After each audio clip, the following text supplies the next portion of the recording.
The Sunbelt West looks up for grabs. It's Locked On Sunbelt. You are Locked On Sunbelt, your daily podcast on the Sunbelt Conference, part of the Locked On Podcast Network, your team every day.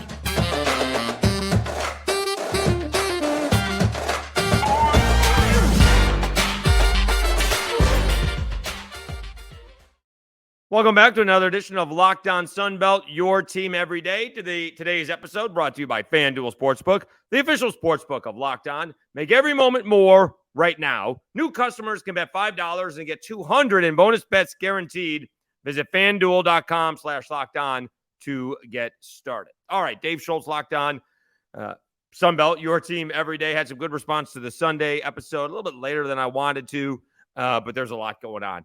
And a lot of other responsibilities, especially with my show on 103.3 The GOAT, weekdays 3 to 6 p.m. All right, so we talked about JMU and App, and at the end of the Sunday episode, kind of said that the Sunbelt West seems up for grabs. I thought Troy and South Alabama were kind of the clear favorites. And then a little bit of a delineation with the Cajuns and Southern Miss. I would say right now, out of all the teams, I take what Southern Miss has done so far, and I don't know what we've got. They look good against Alcorn State. Kicked a couple of short field goals in there, but they look good against Alcorn State. Didn't look good against Florida State. Okay.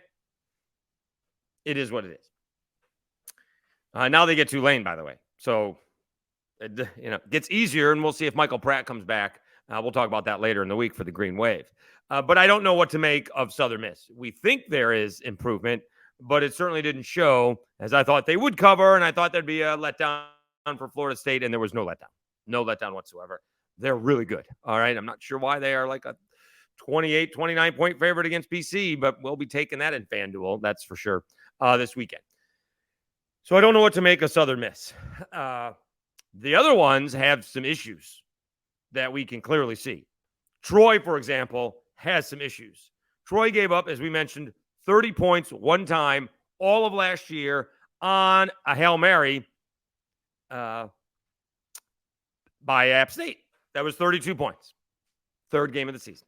They didn't even give up 30 to Ole Miss last year. Gave up 30 to App State. That was it. And then about halfway during the season, they got a lot better and weren't giving up anything.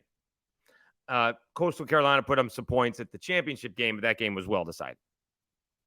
And now they've given up 30 or more points twice in 2 weeks. Well, Dave, it was Kansas State. It's a rigged team. It's a Power 5 team. That's the Big 12. Yeah, Stephen F. Austin isn't. Stephen F. Austin is usually a good FCS team, but a good FCS team. That's 30 points. Now they're getting JMU this week at home. And JMU has averaged, we could do this, right? They've scored 38 and 36, so that's 37 points.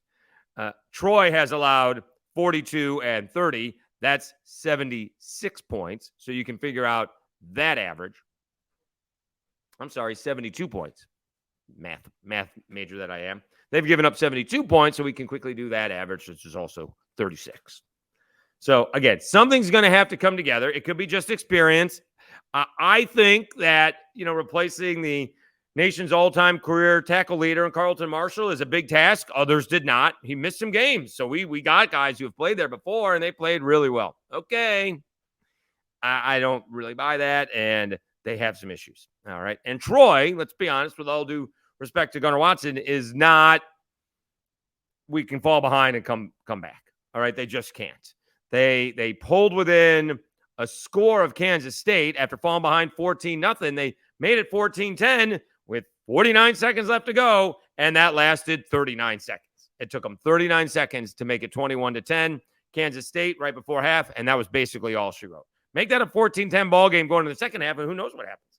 But now you're behind, and you were consistently behind, and you just couldn't. Troy's just not built that way. Troy is not built that way. Now for South Alabama, I don't know what's going on with them. I really don't. I'm hoping Devin Voisin, wide receiver, one of the leading receivers in the Sun Belt last year, is okay. It doesn't appear that he is, but we'll hold out hope. But they were having issues before he went down. That offense doesn't look like, I said, if they don't score in 3 straight offensive possessions, something's wrong. Something's wrong. and I don't know what it is. They're going a lot of side to side. They seem to have a lot of home run balls. They don't seem to have. Is there a reason they can't get like a 10-yard slant? Is there a reason they can't figure that out? Everybody else can figure out a 10-yard slant, which can go for 50 yards. We can't figure that one out. I don't understand. So they're going side to side and hoping to get blocking downfield or something along those lines. And it is, frustrating to begin with. And what would be the other word? I'll think about that. But they are having issues. All right.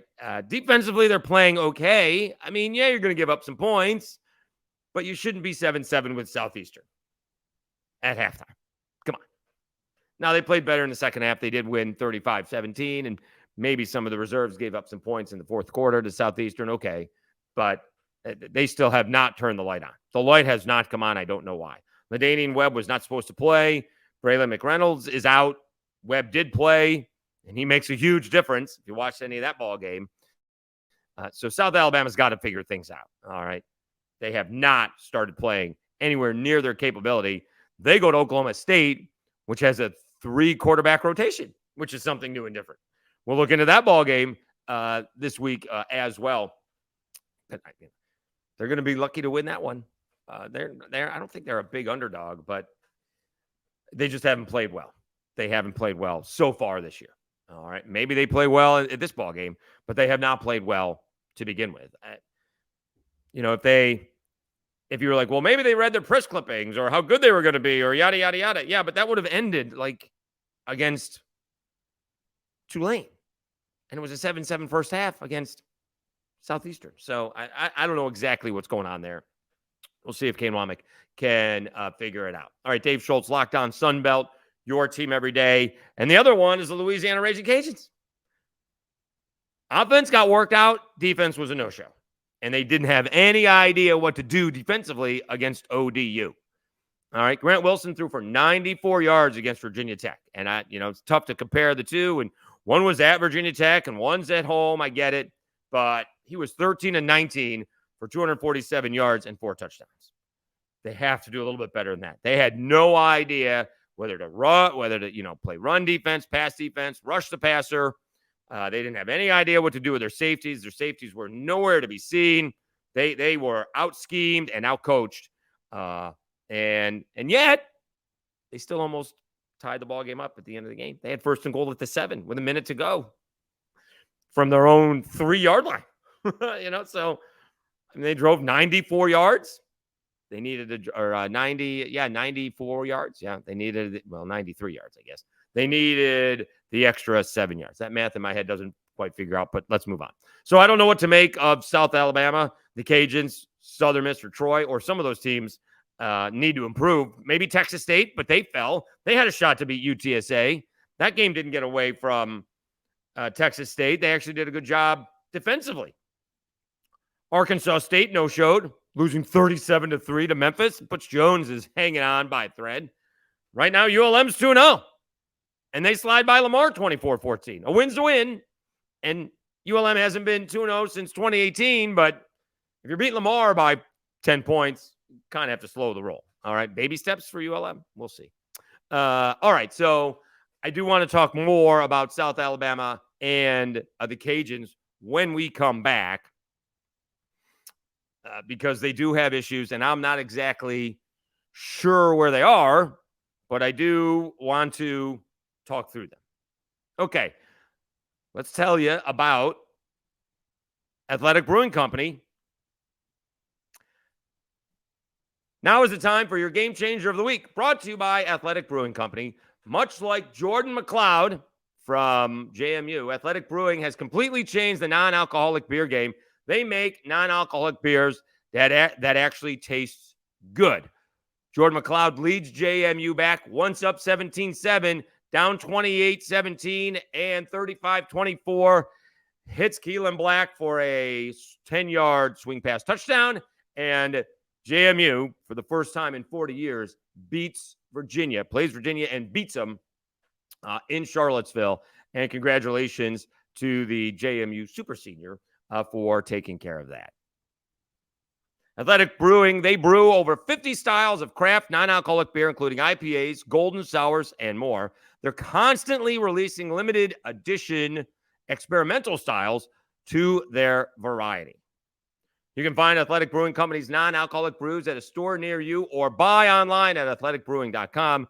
First-time customers can use code LOCKEDON to get 15% of your first online order. That's code LOCKED, LOCKEDON, at checkout for 15% off at athleticbrewing.com. Near beer, exclusions and conditions apply. Athletic Brewing Company, fit for all times. All right, Dave Schultz, Locked On Sunbelt, your team every day. I guess when we were watching the Cajuns last week against Northwestern State, we didn't know what to make of it, right? Because it was a little uneven. Ben Wooldridge coming back from knee surgery wasn't awful, right? 14-32 isn't bad, isn't great, right? Isn't very good. But he had 3 touchdown passes, and he ran for another one. But they were awful in the first half, converting third downs. The two teams combined were 3 of 20. As a team, Cajuns were 5 of 15 throughout the game. Let me see what they were this time around, because they had to be much better this time around, right? Because 38 points, they had a couple of 90-yard drives, or 31 points, a couple of 90-yard drives. They had to be better in this situation this time around than they were last time. Third downs, not much better, 6 out of 14, right? Not great, but they were 2 for 3 on fourth downs. The last one, obviously, was their last play of the game. They did have 458 yards passing. He's 25 of 36 this time around on the road against ODU, where it was only 14-32 last time out. Rushing a little bit more consistent, because I really don't remember too many big rushing plays. The stats seem to have somebody, was it? Let me see here. They had Xylon Perry with only 11 yards. Someone had a big run at the end of the ball game, and I don't know why. Let me see where that was. I'll keep on talking while I look that over. But the Cajuns first of all, they did tie things up yesterday. All right. The game could have got away from them early on in the second quarter and much earlier than it did. And, they weren't seeming like they were hustling up at all. And Ben Wooldridge hits a deep pass down to the 1-yard line, touchdown next play. So you went from up 7-0 to down 17-10 to tied 17-all. They just didn't have any answers defensively. So what do? I mean, you can't rush 2 guys, because then you're just going to have them pass, right? You're not going to stop 5-on-2 running-wise either. You need to back them up with linebackers. They have to figure something else out.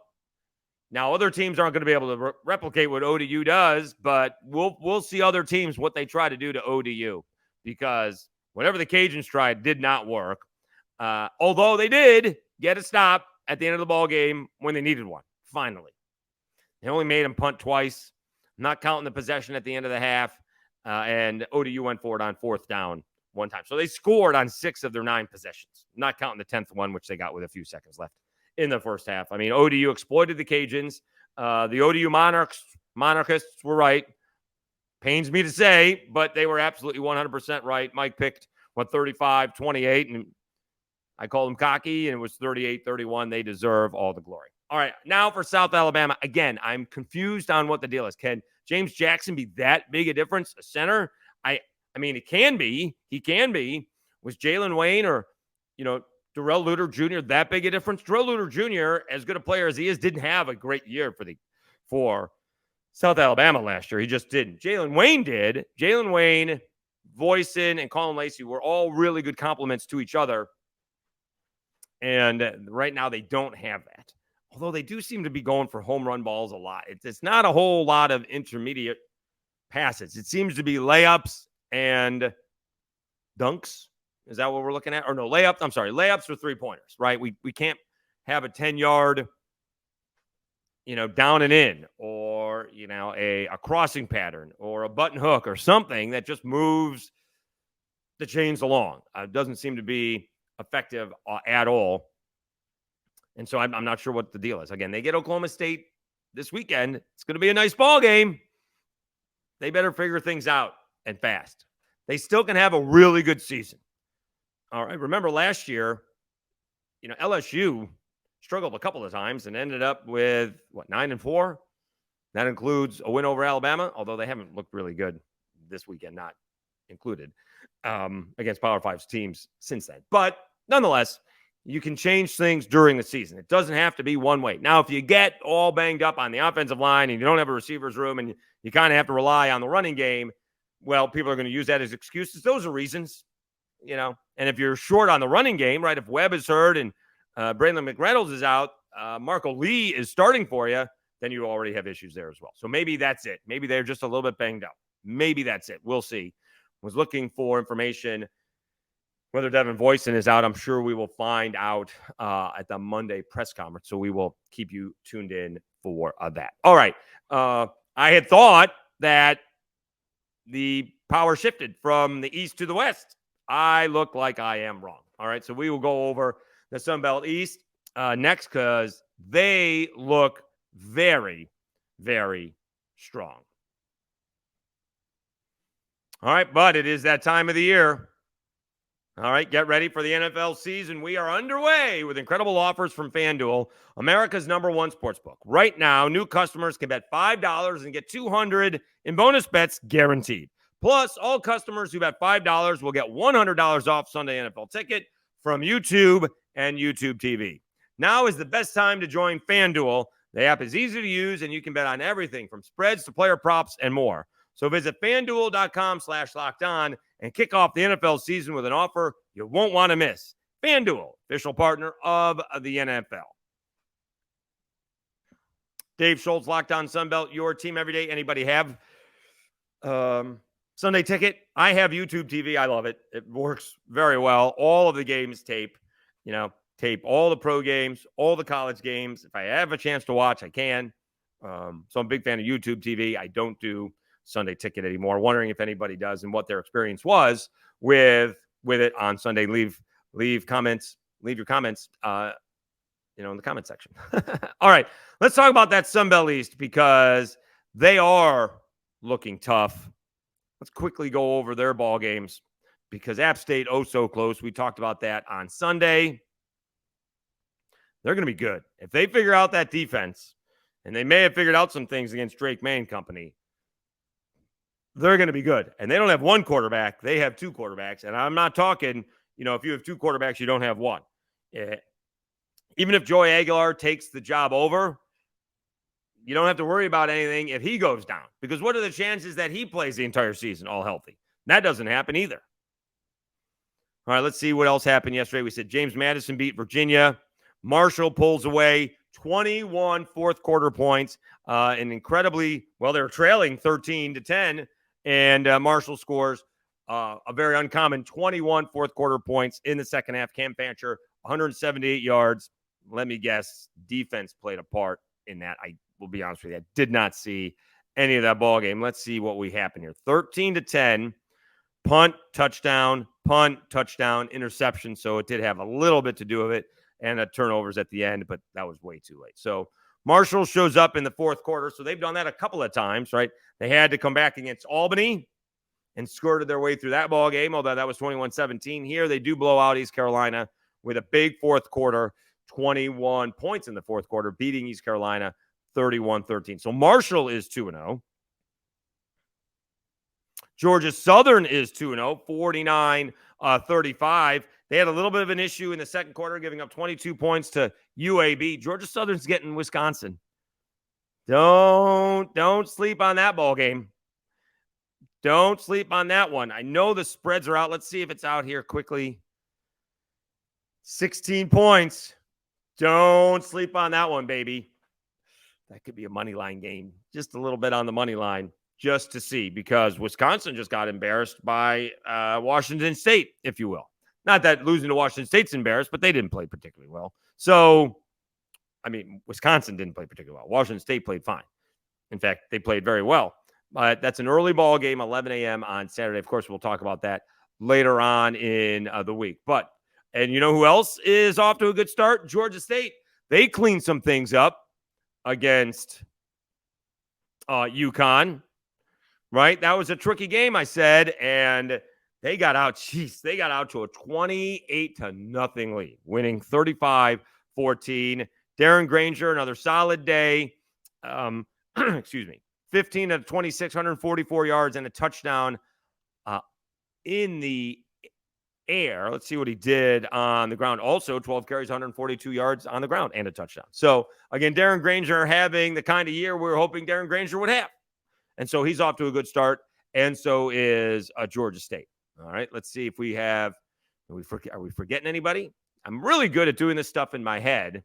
And ODU with a win, right? So ODU, they're actually 1-0. They're actually on top of the conference because of their win over the Cajuns, or at least the division. And Coastal Carolina takes care of Jacksonville State 30-16. And we will talk about Arkansas State later in the week, but that is an issue. I mean, Butch Jones is in trouble. I mean, let's just flat out say it. Let's see who they get. This week coming up. They get Stony Brook. So one would hope that's a win, or maybe the end of the Butch Jones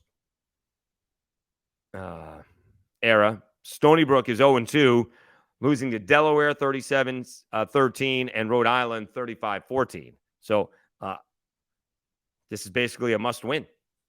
This is a must-win because Arkansas State is getting Southern Miss after that. They're at Massachusetts. They got to go to UMass. Who knows what the weather's going to be like there at the end of September.